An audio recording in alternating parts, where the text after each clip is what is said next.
युगल एवं पंचाश निकाय को हमने यहाँ पर उनके स्वरूप के आधार पर जान लिया है। पुद्गल मात्र ही नहीं, 6 द्रव्यों को हमने यहाँ पर बहुत विशेष रूप से इस ग्रंथ धर्म संग्रह नामक ग्रंथ में उसका विस्तार से क्या स्वरूप होता है इसको बहुत अच्छे तरीके से समझ लिया।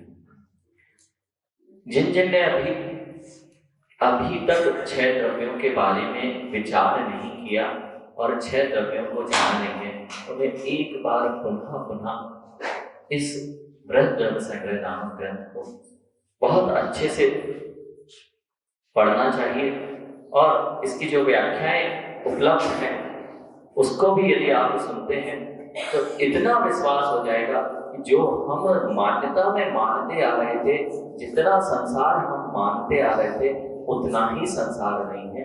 उससे पृथक जिन द्रव्यों का आज तक हमें अस्तित्व स्वीकार नहीं किया था, उस अस्तित्व को बिना स्वीकारे आप यह ग्रंथ आपको यह स्वीकारने में मजबूर कर देगा कि वे सारे के सारे 6 द्रव्य उपस्थित हो गए। जैसे आपने काल द्रव्य की विशेष व्याख्या साहेगढ़ में सुनी है और काल द्रव्य की विशेष व्याख्या जो जो जिज्ञासाएं आपके मन में हो सकती थी, सारी जिज्ञासाओं का समाधान आपके प्रश्न होने के पूर्व ही आचार्य भगवंत स्वयं उनकी जिज्ञासाओं का समाधान वहां पर कर दिया करते हैं। इसलिए जब भी कभी शंका हो, शंका तो होती नहीं है सम्यक दृष्टि जीव के लिए, किंतु यदि किसी तत्व में, किसी द्रव्य में अथवा पंचास्तिकाय के स्वरूप में यदि जिज्ञासा उत्पन्न हो रही है और कहीं मन विचलित होने की स्थिति में आ रहा है, तो नियम से इस ग्रंथ धर्म संग्रह की टीका को आपको पढ़ लेना चाहिए। सारे के सारे जिज्ञासाओं का समाधान स्वयं हो जाएगा। अब भी कुछ बचता है क्या? ये सब पढ़ लिया, अभी भी कुछ बचा है क्या शेष जानने के लिए? पंचास्तिकाय बोला, पंचास्तिकाय का स्वरूप हो गया जिसमें काय हो, जिसका अस्तित्व हो, और अस्तित्व कैसा होता है? उत्पाद वय द्रव्य से युक्त होता है, गुण पर्यायों से युक्त होता है। अलग अलग नाम हो सकते हैं लेकिन प्रदेशों की अपेक्षा भिन्नत्व ना होकर अभिन्नत्व है, एक ही होता है। ये सब जानने के बाद भी अब क्या बचा? तो आचार्य भगवत कहते हैं अभी भी कुछ है। अर्थ कायत्व व्याख्यान पूर्वम यत् प्रदेशास्तित्वम निश्चयेन प्रदेशत्वम सूचितम तस्य विशेष व्याख्यान करोति इसी का पावनिका। देखो पंडित जी, जब बच्चे विद्यालय में जाते हैं और विद्यालय में जाते हैं तो बस्ता ले जाना बहुत अनिवार्य होता है।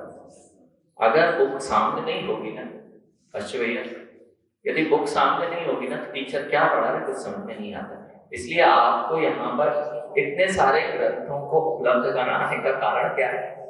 हम कुछ भी सुना के चले जाएंगे, एक बार आप देख लोगे, उसमें आपको पढ़ना नहीं आता कोई बात नहीं, लेकिन जितने ग्रंथ हैं वे माँ अलमारी में रखने के लिए नहीं लाए हैं, आपके सामने होंगे वे ग्रंथ। तो आप जो हमारी बात सुन रहे हैं फिर आप उस ग्रंथ में देख लेंगे तो प्रमाण से कह सकते हो कि हमने ऐसा कहाँ पढ़ा है? ग्रंथ धर्म संग्रह नामक टीका में पढ़ा है और महाराज जी से सुना है। ऐसा बोलते हो तो खुद को ही कि सुना सुना है, हमने भी ऐसा सुना था, तो इतनी आपके अंदर में दृढ़ता नहीं आ पाती। इसलिए जब भी स्वाध्याय हो, सबसे अच्छी परंपरा है स्वाध्याय जब भी करो पंडित जी कर ही लेना। एक बार हमने बोला था जिनालय में, जिनालय समोसरण होता है और समोसरण की पूर्णता स्वाध्याय के बिना नहीं हो सकती। इसलिए इस इतने भव्य जिनालय में रोज शाम को स्वाध्याय की गद्दी लगना चाहिए और वहां जैसे सब लोग कक्षा में बैठ के पढ़ाई करते थे, सामने जिनवाणी होती थी, एक जन वचनिका करेगा और सब लोगों का ध्यान नहीं तो वहां बातों में लगा रहेगा और वो वचनिका पूरी हो जाती है। इसलिए जिनवाणी सामने होती है तब उसका आनंद कुछ अलग होता है। अभी आचार्य भगवान क्या कह रहे हैं कि ये गाथा पूरी हो गई है, अब नई गाथा का प्रस्तावना लिख रहे हैं तो कह रहे हैं कायत्व काय को बताने के बाद व्याख्यान के पूर्व यत् प्रदेश अस्तित्वम, जो प्रदेश रूप से अस्तित्व सूचित किया गया है, तस्य विशेष व्याख्यान, उसी का विशेष व्याख्यान करते हैं। अस्तित्व हमने देखा था ना, प्रदेश की अपेक्षा से उसका अपने में स्व क्षेत्र होगा कि नहीं, तो प्रदेश की अपेक्षा से जो स्व अस्तित्व है उसकी पाठनिका द्वितीयस्तु कस्य दिव्यस्यन्त प्रदेशाभान्ति इति प्रतिपादयति। अब द्वितीय में वे कह रहे हैं कि ये तो बताते हैं प्रदेश होते हैं, लेकिन कितने द्रव्यों के कितने प्रदेश होते हैं ये नहीं बताया। क्या ये तो बता दिया आपने बहुत प्रदेश होते हैं, लेकिन वो बहुत प्रदेश कितने होते हैं? तो आचार्य भगवान कहते हैं अब हम बता रहे हैं कि वो बहुत प्रदेश जो पंचास्ति काय में अस्तित्व के बहु प्रदेश होने से काय पना आता है, वे बहु प्रदेश कितने होते हैं? होती असंख्या जीवे धम्माधम में अनंत आयासे मुक्ते दिव्य प्रदेशा काल से गणतेन सो कहो होती असंख्या जीवे धम्माधम में अनंत आयासे मुक्ति दिव्य प्रदेशा काल से गणतेन सो कहो।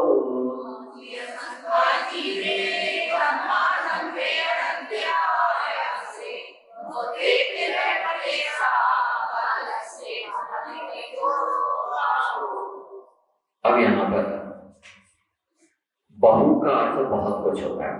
बहु एक विध बहुविध, आप पढ़े, एक प्रकार का बहुत प्रकार का, एक और अनेक। बहु प्रकार अलग बात है और एक के बहुत सी चीजें अलग। बहु एक बहु और एक विध बहुविध, ये दोनों भिन्न भिन्न है। तो एक वस्तु ये कितनी है और इसमें एक और वस्तु मिला देता है तो बहु कहलाएगी ना। एक मिलाए, दो मिलाए, तीन मिलाए, चार मिलाए, सब क्या मिलाएंगे? बहु प्रदेश। तो हमने देखा काय क्यों कहा कि बहु प्रदेश होना चाहिए। अब बहु प्रदेश होना चाहिए तो कितने प्रदेश हैं? तो आचार्य भगवान यहां बता रहे हैं होंती असंख्या जीवे धम्मा धम्मे अनंत आयासे। तीन कौन कौन से? जीव, धर्म और अधर्म। इसमें तो असंख्यात प्रदेश हैं। कल देखा था हमने जीव में कितने प्रदेश थे, लोक के कितने प्रदेश हैं, लोक में कितने प्रदेश हैं, असंख्यात हैं। और उतने ही प्रदेश कितने में, एक छोटे से निगोरिया जीव में भी कैसे देखा था, रुई और सोने के घनत्व भूत में। तो यहाँ पर हाथी के में भी जाएंगे तो भी प्रदेश बढ़ेंगे क्या? और रबड़ देखिए, रबड़ के जितने प्रदेश हैं पंडित जी वो उतने समय भी बने रहते हैं, उसको खींच दो तो वो प्रदेश रहेंगे ना। ऐसे ही आत्मा के असंख्यात प्रदेश जब छोटी देह में होते हैं तब भी असंख्यात ही रहेंगे, एक भी बढ़ेगा घटेगा नहीं। क्योंकि अगर स्व क्षेत्र घट गया, कुछ अलग हो गया हमसे, तो हम कहां बचे? हमसे जो चीज हमारी है वो अलग हो सकती है क्या? और जो बाहर से आएगी वो हमारी हो सकती है क्या? तो एक भी प्रदेश यदि बाहर का आ गया तो हमारा है क्या?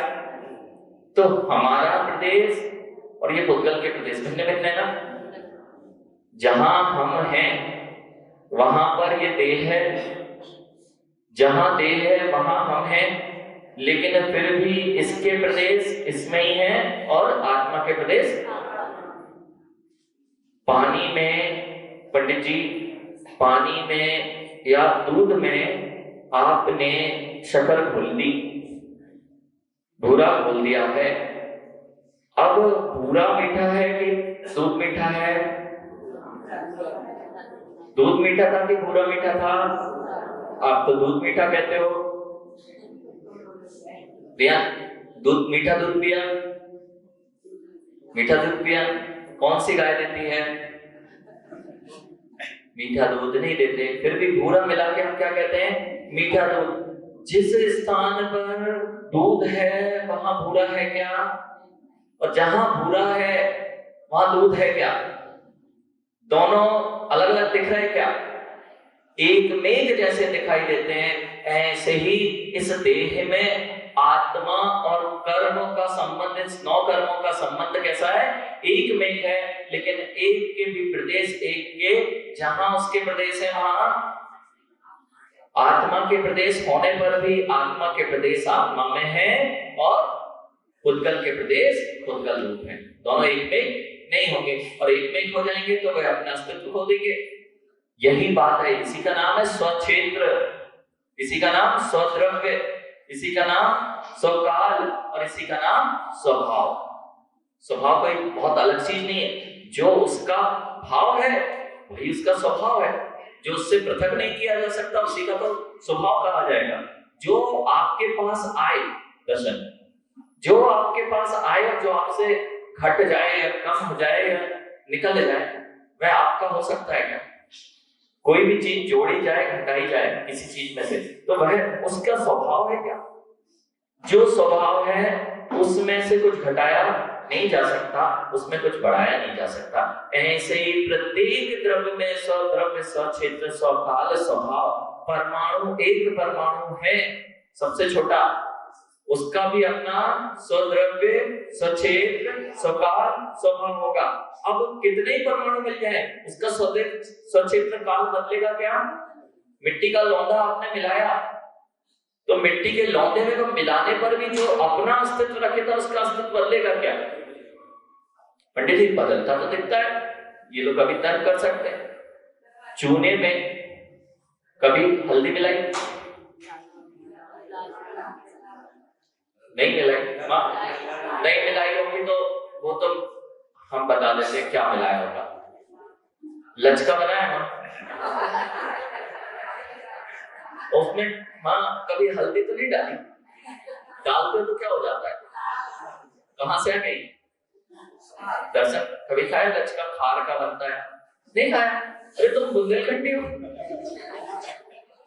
कड़ी लचका बुंदेलखंड में ना माने तो फिर मां तो लचके में मां खार मिलाते हो, और आप कई बार उसमें गलती से चम्मच भी स्पर्श हो गई तो लाल हो गई, तो ना तो खार लाल था ना हल्दी लाल थी, फिर परिवर्तन हो गया ना।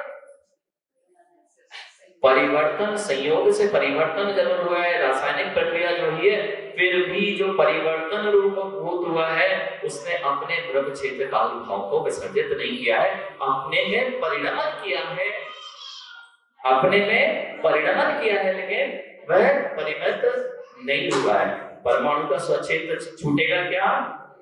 उसमें परिणमन पर्याय की अपेक्षा से, जैसे आम, और अच्छे से समझो, आम है ना तो हरा होता है ना पंडित जी, हरा ही होता है, पूछना पड़ता है, हरा होता है, सफेद होता है, कच्चा होता है तो अंदर सफेद होता है, वही पीला होता है, तो क्या वहां पे नए नए परमाणु आ गए क्या? वे ही परमाणु में उनकी पर्याय परिणमन करती रहती हैं, तो वह अपन को हरा, काला, हरा, पीला आदि दिखाई देता है। ठीक है, ये तो हो गई बात स्वयं के स्वकाल में परिवर्तन की। पंडित जी अभी गुड़ की चल रही क्या? दर्शक क्या चल रही? गुड़ की है, यहाँ गुड़ की चल रही, गुड़ की जो भी हो आप समझ गए है ना। तो अभी उसका बाजार चल रहा है, तो पंडित जी अभी सब लोग धूल को भी बेच रहे हैं, हाँ, गुड़ के भाव में धूल बिक रही है। जितनी धूल गुड़ में चिपकती है मां किस भाव से बिकती है? धूल की धूल गुड़ में चिपक जाती है तो वह धूल नहीं रह जाती है, गुड़ अपने रूप परिणमन करा लेता है। ऐसे ही जब जिसकी शक्ति अधिक होती है वह अपने रूप परिणमन करा लेता है। धूल भी आप गुड़ के रूप में खरीद के लेके आते हो। जिसकी शक्ति अधिक है, गुड़ की शक्ति अधिक है, तो गुड़ ने धूल को अपने रूप परिणमन करा लिया, लेकिन परिणमन कराया है कि नहीं कराया? धूल गुड़ रूप हो गया क्या? शक्ति उसकी अधिक थी, इसलिए उसका स्वाद नहीं आ रहा था, लेकिन वहां उसके परमाणु भिन्न भिन्न ही थे। ठीक है, यही सही। हम जब दो द्रव्यों को मिला देते हैं तो कई बार हमें वह एक रूप दिखाई देते हैं, लेकिन जिसकी सत्यांश अधिक होते हैं, शक्ति के अंश जिसके अधिक होते हैं, वह अपने रूप कर लिया करता है। अब यहां पर हमने देखा जीव, धर्म, अधर्म, इसके कितने प्रदेश हैं? असंख्यात प्रदेश हैं। किसके बराबर? लोक के बराबर। कैसे रहते हैं? जैसे इलास्टिक काम करती है उतने ही प्रदेश, कम में भी ज्यादा में भी। धर्म द्रव्य तो पूरे लोकाकाश में व्याप्त है, तो उसमें इलास्टिक बनाना नहीं है, वह स्वभाव में ही रहता है। अधर्म द्रव्य पूरे लोकाकाश में व्याप्त है, उसके भी असंख्यात प्रदेश। जीव में रही बात, तो जीव में हमने देख लिया है, या तो दीपक का उदाहरण ले लो, यहां रखोगे तो पूरे में फैल जाएगा, छोटे से स्थान में रख दोगे तो उतने में फैल जाएगा। ऐसे ही आत्मा के असंख्यात प्रदेश जब छोटे जीव में जाते हैं तो उतने भूत होते हैं, और बड़े में जाते हैं तो बड़े होते हैं। ये तो हो गया असंख्यात प्रदेश। अब कह रहे हैं अनंत आयासे, आकाश में कितने प्रदेश हैं? तो अनंत प्रदेश आकाश में हैं। असंख्यात प्रदेश तो लोकाकाश में, और लोकाकाश जैसे अनंत लोकाकाश मिल जाए। जब लोकाकाश में कितने असंख्यात प्रदेश हैं, ऐसे अनंत लोक भी हो जाए तो आकाश में समा जाएंगे। यानी आकाश कितना बड़ा है? बस भैया, आकाश कितना बड़ा है? आकाश की कोई सीमा नहीं है। यहाँ कहाँ उसका प्रारंभ होगा? कहीं तो होगा नहीं। आकाश का कोई छोर नहीं है, आकाश तो आकाश है। एक आकाश में कितने प्रदेश हैं? अनंत प्रदेश हैं। जिस अनंत का कोई कितने ही असंख्यात क्या अनंत लोकाकाश भी उसमें समाहित हो जाएंगे तो भी अनंत आकाश भरने वाला। और अनंत आकाश में अनंत लोकाकाश भी आ जाए तो वह केवली भगवान के छोटे से अविभागी ज्ञान के अंश में झलक जाता है। कितना ज्ञान है सर्वज्ञ प्रभु का। जितने लोक में कितने अनंत अनंत अपन ने देख लिए, अनंत अनंत जीव हैं, अनंत उससे अनंत बड़े उद्गल परमाणु, और उन धर्म अधर्म आकाश काल ये सब है। और किसमें? छोटे से लोकाकाश में। अगर ऐसे अनंत लोकाकाश होते तो भी सर्वज्ञ प्रभु के जो ज्ञान का सबसे छोटा अंश अविभागी प्रतिच्छेद होता है, उस ज्ञान के अंश में ये सारा का सारा भूत वर्तमान भविष्य सहित उसकी सारी पर्यायों सहित एक समय में दिख जाता है। किसके ज्ञान में? पंडित जी, सर्वज्ञ प्रभु के ज्ञान में तो दिखता है, लेकिन वही सामर्थ्य आपके ज्ञान में भी है कि आप यहां बैठे बैठे कहीं जाना नहीं पड़ेगा दर्शन घूमने, लोकाकाश कहीं घूमने नहीं जाना पड़ेगा। अगर घूमने जाओगे तो पूरा कभी नहीं जान पाओगे। साहेगढ़ तो घूम नहीं पाए। हंसू भैया, कितने लोग कहते महाराज हमने तो पूरा जीवन निकाल दिया, हम जहां गए वहां भी आपके साथ ही आए, पहली बार अभी तक आए नहीं है। साहेगढ़ भी गलियां और गलियां ही नहीं घूम पाए आप साहेगढ़ की, तो पूरा विश्व क्या घूम पाओगे? अगर पूरा विश्व घूमना है तो एक ही जगह घूमा जा सकता है, उसका नाम है जिनवाणी मां की गोद। उसमें हर चीज की ताकत है। कितने लोग बड़े बड़े साइंटिस्ट बन गए, पंडित जी वैज्ञानिक बन गए, और वे वैज्ञानिक बनकर किसी एक विषय के वैज्ञानिक बने हैं। प्रिया, विज्ञान का वैज्ञानिक गणितज्ञ है क्या? भौतिकी विज्ञान का वैज्ञानिक क्या जीव विज्ञान जानता है? जो डॉक्टर है क्या है? जो मैनेजर बनते हैं उसकी पढ़ाई की है क्या उसने? जिसने कॉमर्स पढ़ी है उसने मैथ्स पढ़ी है क्या? तो वो जितने वैज्ञानिक हैं कितने से ज्ञान को जानते हैं। और जो सोचे कि मैं सब कुछ जान लूं, सब कुछ इस जीवन में, पंडित जी इस जीवन में मैं सब कुछ पढ़ लूंगा, तो संभव है क्या? एक क्षेत्र में ही पूरा पढ़ नहीं सकता, एक क्षेत्र का भी पूरा ज्ञानी नहीं हो सकता। एक क्षेत्र का ज्ञानी नहीं हो सकता, कभी भी पढ़ पढ़ के पढ़ा बन सकते, पढ़ नहीं सकते, है ना। पढ़ा तो बना जा सकता है, लेकिन पढ़े हुए सब कुछ जानते हो ऐसा। इसलिए ज्ञान जो है पढ़ने से नहीं आता, ज्ञान तो आत्म विशुद्धि से बढ़ता है। ज्यादा पढ़ने से ज्ञान ज्यादा आएगा ऐसा नहीं है। जितना आपकी विशुद्धि बन जाएगी, ज्ञान का चौसम बढ़ जाएगा, अब जो भी पढ़ोगे वह तुम्हें याद हो जाएगा। ज्ञान पढ़ने से नहीं बढ़ रहा है, ज्ञान तो विशुद्धि से जितनी जल्दी पढ़ना हो उतनी विशुद्धि रखना चाहिए। इसीलिए दर्शन सुबह की जो पढ़ाई होती है वहां आत्मा में विशुद्धि भाव रहता है, इसलिए अल्प समय में पढ़ने का याद हो जाता है। और जब विशुद्धि नहीं होती है, किसी से लड़के आए हो और किताब खोले बैठे हो, मन मोबाइल में या टीवी में लगा है, किताब खोले बैठे हो, यहाँ भी बैठे हो, घर पे कोई मेहमान आया है उसकी याद आ रही है, तो शब्द जरूर पढ़ रहे हैं लेकिन शब्द में क्या हो रहा है पता नहीं चलता। इसलिए ज्ञान तो आपके पास है, ज्ञान को जितना बढ़ाना हो उतनी विशुद्धि बढ़ाई जाती है, जितना उस पर से आवरण हटता जाता है। यही ज्ञान जो आपके पास है एक दिन केवल ज्ञान रूपी सूर्य जैसा चमक जाता है। आ रही बात समझ में कि जब हम पूरे विश्व को जानने जाएंगे कभी जान पाएंगे क्या? कभी नहीं जान पाएंगे। लेकिन जानना हो तो जाना जा सकता है। मनुष्य में ही तो सामर्थ्य, ज्ञान तो और किसी के पास है ही नहीं।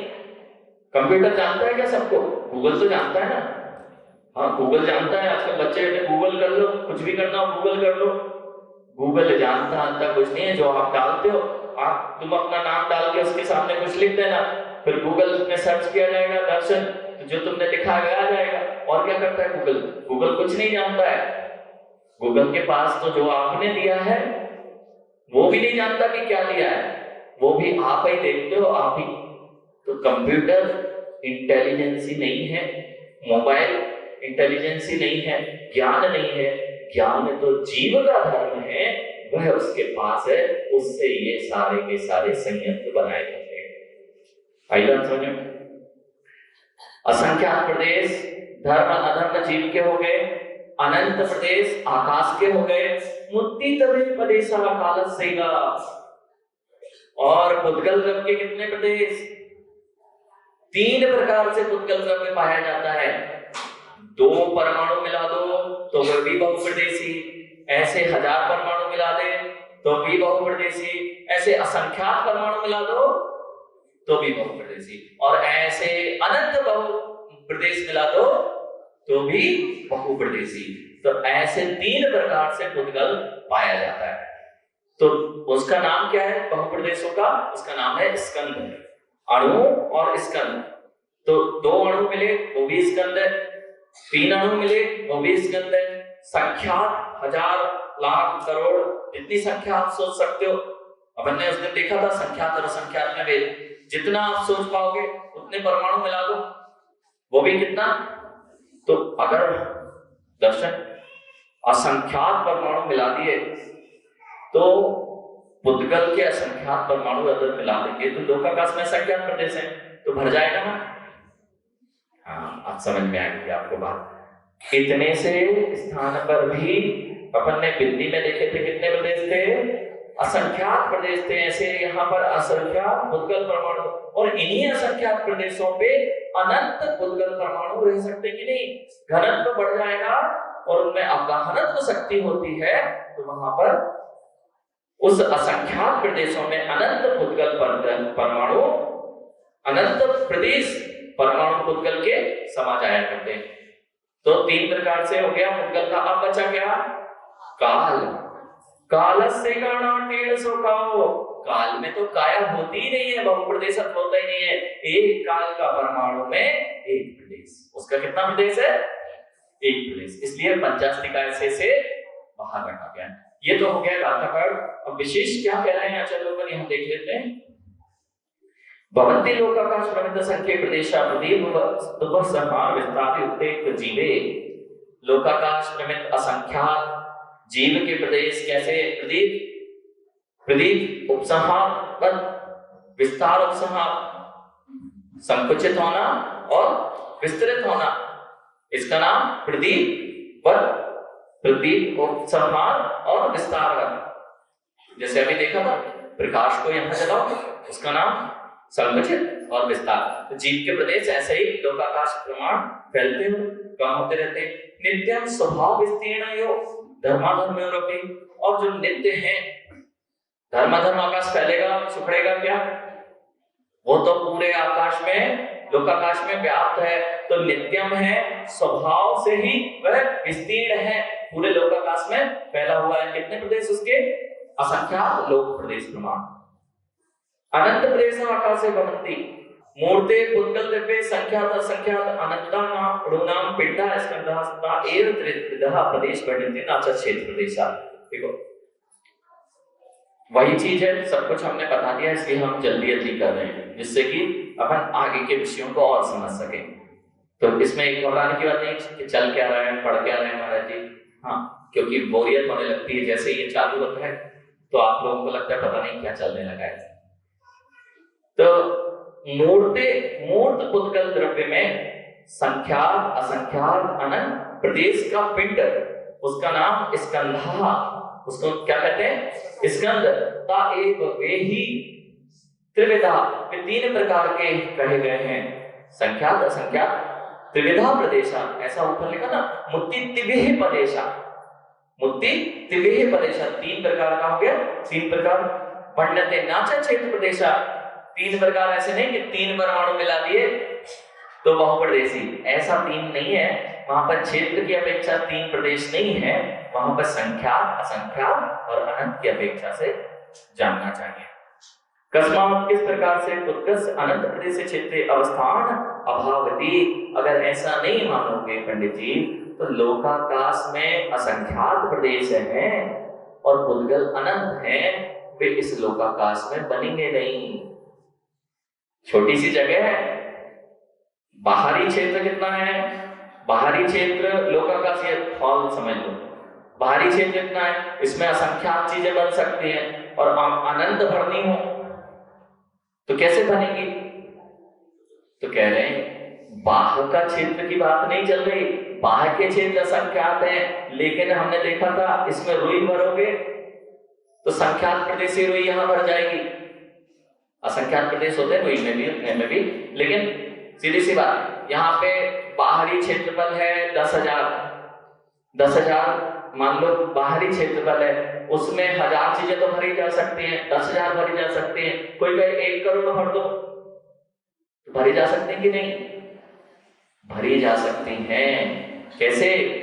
ऐसे ही जैसे असंख्यात लोकाकाश प्रदेश में अनंत पुद्गल परमाणु और अनंत अनंत जीव रहा करते हैं। समझ में आ गया? नहीं आया? फिर से कोई आ जाओ, पुराना दृष्टांत। कितने बल्ब लगे? आ गया? एक ही बल्ब से पूरा भर गया था, 1000 लगा दोगे तो भी भर जाएगा। तो यहाँ पर यह विशेषता पुद्गल में 3 प्रकार से जाननी चाहिए। अगर ऐसा नहीं मानोगे तो असंख्यात लोगों के प्रदेश में अनंतानंत पुद्गल कैसे समाएगा? तो मुट्ठी में सोना आ जाता है 1 किलो, भूल गए? यही बात है। और भी मात्र इतने नहीं है, अगर बाहरी घनत्व है, इसके साथ पंडित जी पुद्गल द्रव्य में और जीव द्रव्य में अवगाहनत्व शक्ति है, एक दूसरे को स्थान देने की शक्ति है। एक पुद्गल में अनंत पुद्गल परमाणु रह सकते हैं, ये अवगाहनत्व है। पुद्गल का भी अवगाहनत्व है और जीव द्रव्य में भी अवगाहनत्व शक्ति होती है। इसलिए असंख्यात लोक में, असंख्यात प्रदेशों में अनंत जीव और अनंत पुद्गल परमाणु रह सकते हैं। कालाणु द्रव्य से एक प्रदेश, कालाणु में तो एक ही प्रदेश होता है। तेन कारण यह कायो न भवति, इस कारण से काल को काय कहते हैं क्या? पंचस्तिकाय में काल है क्या? एक प्रदेश है, अब काय क्या बनाएगी? वो तो परमाणु है, काय है नहीं, इसलिए पंचास्तिकाय में काल द्रव्य को नहीं रखा गया है। काल से एक प्रदेशत्व विषय युक्ति प्रदर्शति। अब ऐसा क्यों हुआ? आचार्य भगवान उसकी युक्ति दे रहे हैं कि काल में एक ही प्रदेश क्यों दिख रहा है। हमने जिज्ञासा कर दी ऐसा क्यों, तो अब युक्ति से समझा रहे हैं, क्योंकि आप देख तो पाओगे नहीं, जो चीज दिखती नहीं है उसे तर्क से ही समझाया जाता है। विज्ञान सब चीजों को देख लिया क्या? किसी चीज को नहीं देखा। जो जो आपने देखा उतना ही विज्ञान ने देखा है, फिर भी विज्ञान की बात क्यों मानते हो? वो अपने तर्क से, गणितीय विद्या से, वह भी तर्क ही है, सिद्धांतों को लगा लगा के अपना तर्क देता है और आप मान लेते हो। आचार्य भगवान कह रहे हैं महान वैज्ञानिक हैं वे, तो वे कह रहे हैं अब हम बता रहे क्यों ऐसा होता है। आप देखना चाहते हो तो स्वयं बन के, केवली बन के देख लेना, लेकिन अभी तो तर्क से नहीं जब समझोगे तो केवली बन भी नहीं पाओगे, क्योंकि सिद्धांतों पे अगर श्रद्धान ही नहीं हो पाया तो सच्चाई तक आप ढूंढते ही रहोगे, कभी श्रद्धान करके उस तक पहुंचने का प्रयास नहीं करोगे। इसलिए जो जो अभी भगवान की वाणी पर विश्वास नहीं कर पा रहे हैं वे भगवान बन के सब कुछ जान लेंगे, ऐसा संभव नहीं है। जो जो भगवान की वाणी पर अभी विश्वास कर पा रहे हैं वे नियम से एक दिन भगवान बन के ये सब स्वभाव को जान लेंगे। इसी का नाम क्या है? सम्यक दर्शन। तत्वों का जैसा स्वरूप है, वस्तु का जैसा स्वभाव है मां, उसका वैसा श्रद्धान हो जाना। तत्वार्थ श्रद्धाना, भूल गए क्या आपको? मोक्ष शास्त्र का पाठ बंद हो गया क्या?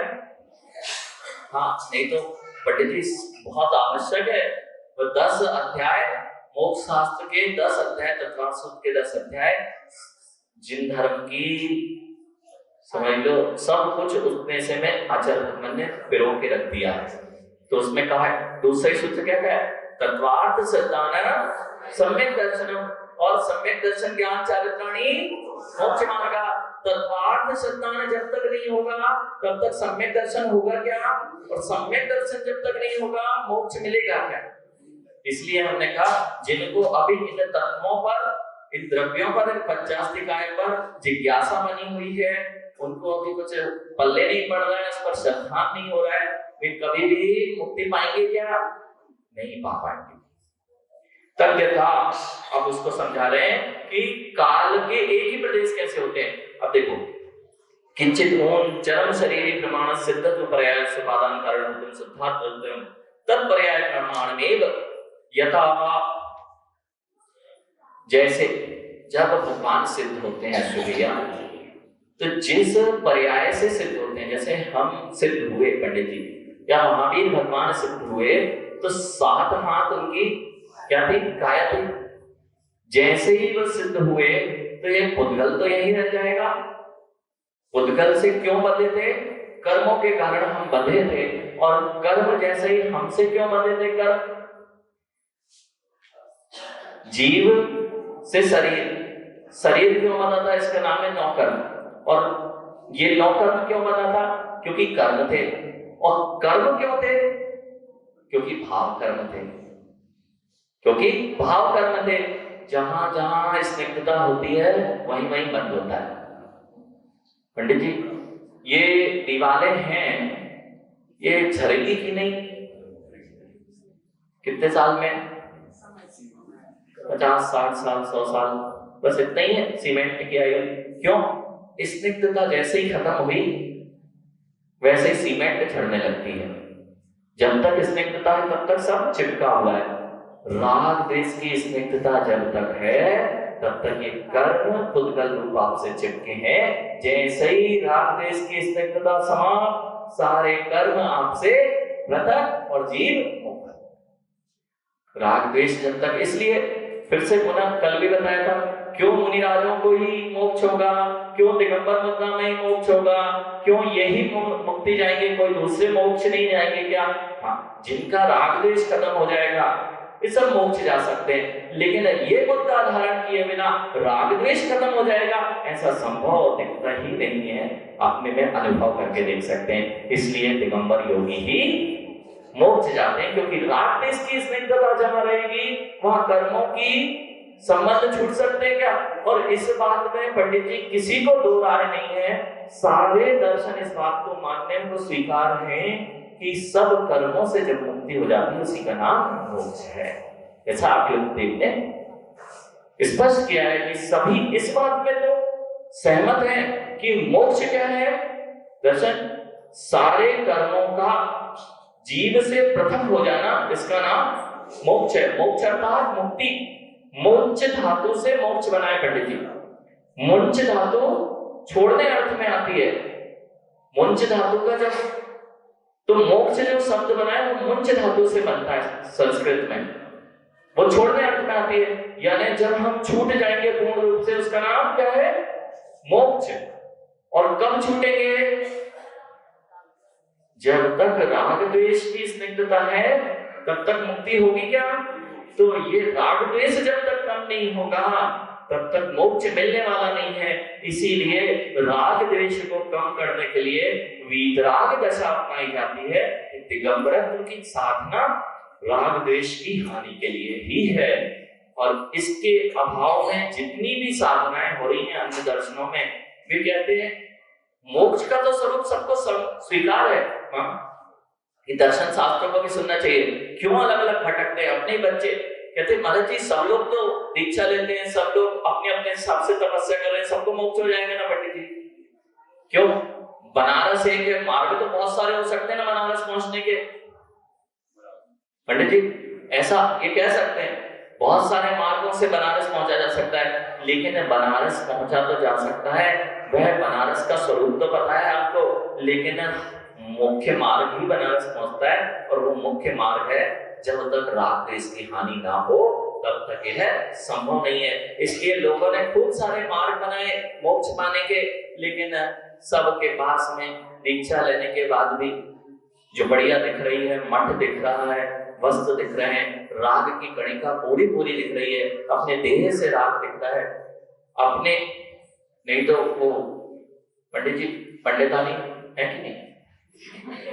हाँ, ऐसे ही साधु की साध्वी दिखाई देती है। पंडित जी आप बड़े पुण्यशाली हो कि पंडितानी पुण्यशाली है? पंडित जी आप पुण्यशाली हो, पंडितानी से पूछना आप पुण्यशाली नहीं हो। पंडित जी बहुत मेहनत करके पंडित शब्द लगा, पंडितानी को कुछ मेहनत नहीं करना पड़ी, पंडितानी लग गया। पुण्यशाली कौन है? पंडित की उपाधि 80 रुपया चाहिए तो ऐसे नहीं मिलती, बहुत मेहनत करनी पड़ती तो पंडित शब्द लगता है। और पंडितानी को कैसे मिल गया? तो ऐसे ही लोक में साधु हैं तो इनकी साध्वी है, कोई भगवान है तो उनके भगवान, वो भी भगवान हो गए, उनके बच्चे हैं तो वे भी भगवान हो गए। तो पंडित जी आपके बच्चे होंगे वे भी पंडित। तो ऐसा संभव नहीं दिखता है, लोक में ही ऐसा प्रचलित जरूर है, लेकिन आपके अंदर साधुता नहीं तो आप साधक कैसे कहला सकते हैं? ऐसे ही सब कुछ आपके पास में है फिर भी अपने आप को साधु मानते हैं। केवल परिवर्तन ही तो हुआ है, गृहस्थ में रह रहे थे अब आश्रम में जाके रहने लगे, पूरा परिवार वहां चला रहे हैं, रोटी वहां बनाना है, सब्जी वहां लाना है, जैसी चर्या घर में होती थी बस आगे रह के मोह माया है संसार ऐसा बोल के और दूसरी जगह रहने लगना, इसका नाम मोक्ष मार्ग नहीं है। इसलिए दिगंबर योगी ही मुक्ति को प्राप्त करते ऐसा आगम में वर्णन किया गया है। तो जब मोक्ष जाएंगे भगवान, तो जिस देह से गए 7 हाथ की काया थी, तो सिद्ध भगवान भी कितने हैं वहां पर? जितनी अंतिम शरीर होता है उतने ही प्रमाण उनका आकार कैसा रहेगा? जैसे दर्शन हमारी मुक्ति हुई तो अब सिद्ध शिला में हमारे आत्मा के प्रदेश कैसे रहेंगे? जैसा अभी शरीर है इससे किंचित न्यून, जो गड्ढे आदि है उसमें प्रदेश नहीं रहेंगे, तो उससे किंचित न्यून प्रदेश कहाँ रहेंगे? सिद्धालय में रहेंगे। तो जो पर्याय अभी की वर्तमान की है उस पर्याय से उपादान कारण क्या है? आत्मा। अभी की पर्याय में उपादान रूप जो आत्मा भी उसी रूप में दिखेगी कि नहीं? उसी रूप में दिखेगी। यहाँ यही कहा किंचित न्यून शरीर प्रमाण सिद्ध पर्याय उपादान कारण होते शुद्धात्म द्रव्यम तत्पर्याय प्रमाण। जितनी अभी पर्याय दिख रही है उतना ही द्रव्य कहाँ दिखेगा? सिद्धालय में दिखेगा। यथा उसी प्रकार अथवा एक और दृष्टांत से समझा रहे हैं। क्या समझा रहे हैं, भूल तो नहीं गए? ये समझा रहे हैं कि काल में एक प्रदेश कैसे होता है ना। युक्ति बताना है कि आपने तो बोल दिया एक प्रदेश होता है, हाँ ये भूल जाओगे, दृष्टांत तो बता दिया, दृष्टांत में उलझ जाते पंडित जी, नहीं तो दृष्टांत के साथ में दृष्टांत को याद रखना है कि काल में एक प्रदेश कैसे होता है।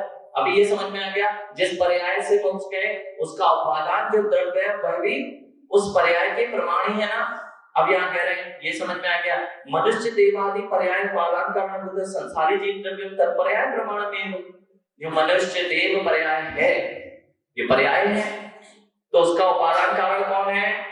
आत्मा। तो संसारी जीव के जो देव और मनुष्य के पर्याय है उसकी आत्मा कितने प्रमाण है? उस पर्याय के प्रमाण।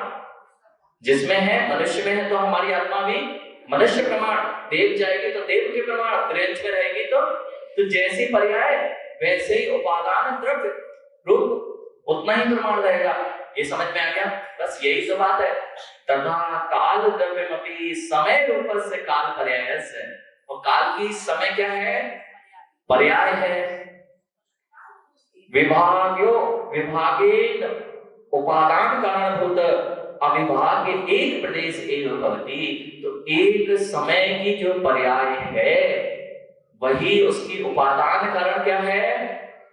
उपादान कारण क्या है उसका? एक समय की पर्याय का काल द्रव्य है। जितना समय की पर्याय का प्रमाण होगा उतना ही तो काल द्रव्य का प्रमाण होगा। और समय हमने देखा था, एक प्रदेश से दूसरे प्रदेश में जाने में जितना समय लगता है, तो एक प्रदेश प्रमाण पर्याय है, एक प्रदेश प्रमाण पर्याय है ना समय की।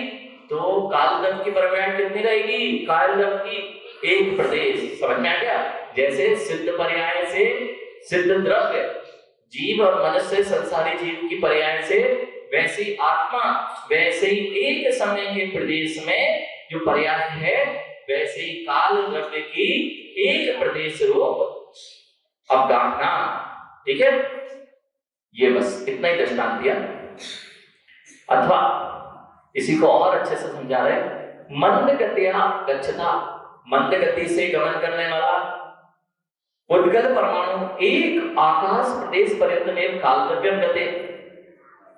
एक प्रदेश से दूसरे प्रदेश में धीरे से जाना, बहुत अच्छे से देखा था हमने ये चीज कि तेजी से दौड़ के जाएंगे हम तो यहां से उस गेट तक पहुंच सकते 1 मिनट में, और हम मंद गति से चले तो 1 मिनट में यहां। तो मंद गति से जब परमाणु एक प्रदेश से अपने नजदीकी प्रदेश में जाता है उतने में कितना समय लगता है? एक समय। काल द्रव्य गते, उतने में जितना काल द्रव्य गते जाता है, सहकार कारणम भवति, उसमें सहकारी कौन होगा? काल द्रव्य होगा। भवति ततो क्या रहते तद अपे एक प्रदेश में, उसमें यहां से यहां जाने में सहकारी कारण जो है काल द्रव्य है, इसलिए जाना जाता है कि वह एक प्रदेशी है। तर्क से कैसे समझाया? तर्क से कितने सारे दृष्टांत देखे कि ऐसा नहीं मानोगे तो पर्याय मनुष्य सिद्ध हो जाए और सिद्ध भगवान किसी और रूप में दिखे। ऐसा होता है क्या? ऐसा नहीं होता। मनुष्य पर्याय देव पर्याय है और आत्मा त्रियंश पर्याय की रहे, ऐसा नहीं रहता। ऐसे ही काल द्रव्य की जो समय पर्याय है वो दिखाई दे रही है, और ये सोचा जाए कि उससे भिन्न प्रदेशों वाला काल द्रव्य होगा तो संभव है क्या? नहीं है। बस इतना ही समझाया। कितने अच्छे से, कितने सारे दृष्टांतों के माध्यम से कितना सरल करके आचार्य भगवान ने यहाँ समझा दिया। इसको पंडित जी 3-4 लाइनें जल्दी जल्दी, कुछ भी विशेष नहीं है और विकल्प नहीं, आप 5 मिनट में खत्म कर दें। कश्चित, अब फिर प्रश्न कर दिया, बहुत सारे हैं जिज्ञासु भैया। जैसे आप, बहुत अच्छी बात है बेटा कि जिज्ञासा नहीं आएगी तो तत्व के प्रति रुचि नहीं रहेगी, और जब तक जिज्ञासाओं का समाधान नहीं होगा आप तो शंका में जीते रहेंगे। तो यहाँ पर पूछ रहे हैं फिर से, आचार्य भगवान से किसी ने पूछ लिया, पुद्गल परमाणु गति सहकारिण कारण जब धर्म द्रव्य तिष्ठति कालस्य किमा आयतम, अपन ने देखा था धर्म द्रव्य क्या करता है, गति में सहायता करता है। तो उन्होंने कहा पुद्गल द्रव्य के परमाणु पुद्गल परमाणु गति, पुद्गल परमाणु की गति में सहकारी धर्म द्रव्य है। सही है ना? गति करने में कौन सहायता करता है? पर धर्म द्रव्य। तो फिर कालगत लाने की क्या जरूरत है? वही तो गति करा रहा है, तो कालगत को क्यों सहकारी कारण बना रहे हो? आचार्य वक्तव्य में ऐसा नहीं कहना चाहिए। धर्म द्रव्य गति सहकारी कारण विद्यमान मत्स्यानाम जल वन मनुष्याणाम शकटो सट्टारोहण आदिवत सहकारी कारण नहीं बहुने अपनी भवंती इति। एक सहकारी कारण नहीं होता, मां कई सहकारी कारण होते हैं। या आचार्य भगवान कह रहे हैं मछली के लिए गति करने में धर्म द्रव्य सहकारी है या नहीं है ना? तो पानी की आवश्यकता नहीं है क्या? तो एक सहकारी कारण से काम चलता है क्या? तो बताया आचार्य भगवान ने, जैसे सहकारी कारण गति करने में धर्म द्रव्य है, फिर भी पानी चाहिए पड़ेगा, तो सहकारी कारण अनेक हो गए। अब एक और उदाहरण दिया, दर्शन मंदिर आने में पैर सहकारी कारण है ना, धर्म द्रव्य है, दो चीजें तो हो गई। फिर गाड़ी क्या है? सहकारी है ना आने में, कि सहकारी नहीं है? एक कार्य के करने में, मां रोटी बनाने में रोटी पटा बेलन सहकारी है, पानी सहकारी है, तवा सहकारी है, अग्नि। तो एक ही सहकारी कारण हो ऐसा जरूरी नहीं है ना। तो उसने जिसने प्रश्न किया कि धर्म द्रव्य तो मान लेते सहकारी कारण, कालगत की क्या आवश्यकता है? तो आचार्य भगवान कह रहे धर्म द्रव्य अकेला सहकारी कारण नहीं है, पुद्गल के परिणमन में कालद्रव्य भी सहकारी होता है। अतमतम कालद्रव्य पुद्गलानाम गति सहकारणम कुत्र भणितम आस्ते। अतमतम, अब उनके मत में काल द्रव्य पुद्गल के गति सहकारी कारण किस प्रकार से कहा गया है? अब उसको क्या है पंडित जी, इन लोगों को प्रमाण के बिना बात करो तो बात हजम नहीं होती। तो आचार्य भगवान से जैसे कोई हो जिज्ञासा, उनके शिष्य बैठे होंगे, आचार्य भगवान ये तो आप समझा रहे हो, जैसे आपने अभी दर्शन कहने लगे, महाराज जी तो आप बोल रहे हो, अपने तर्कों से समझा रहे हो, ऐसा कहीं लिखा भी है क्या? तो कहते हैं हाँ। पूर्वाचार्यों का प्रमाण दो, कहाँ लिखा है? तो कह रहे हैं हाँ। कहाँ लिखा? भरतम आस्ते, कहाँ लिखा है? पूछा उनसे, कहाँ कहा गया ऐसा? तो तद उच्यते, ऐसा पंचास्तिकाय नाम के महान ग्रंथ में आचार्य बुद्ध भगवान ने लिखा है। क्या लिखा है? पुद्गल करना जीवन ठंडा करो काल कारण नादु। आदि पंक्ति यहाँ पर दी गई है। इत्युक्तम श्री कुंतकुंत आचार्य पंचास्तिकाय प्रवर्ते। जिस आप पंचास्तिकाय को ये 4-6 गाथाओं में पढ़ लेना, इस पंचास्तिकाय का वर्णन करने वाला एक पृथक ग्रंथ है। 272 गाथा प्रमाण ने किसको निरूपित किया है?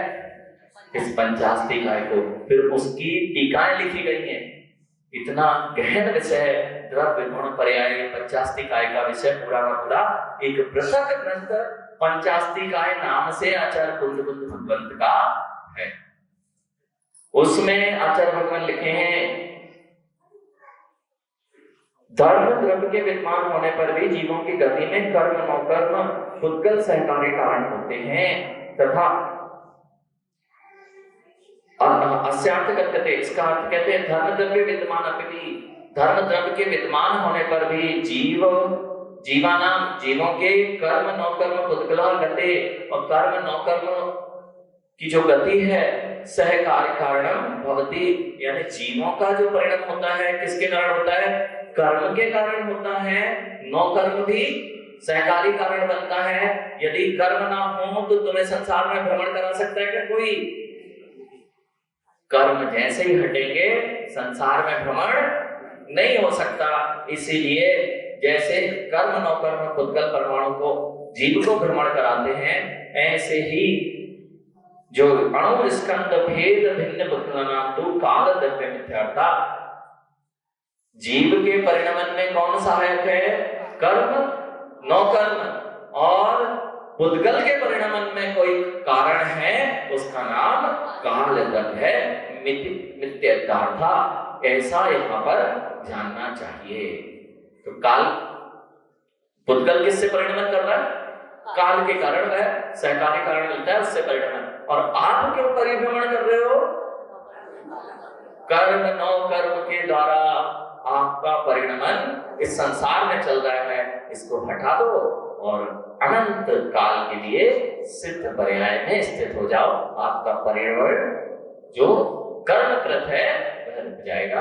बोलिए आचार्य भगवान विशुद्ध सागर जी महाराज की जय।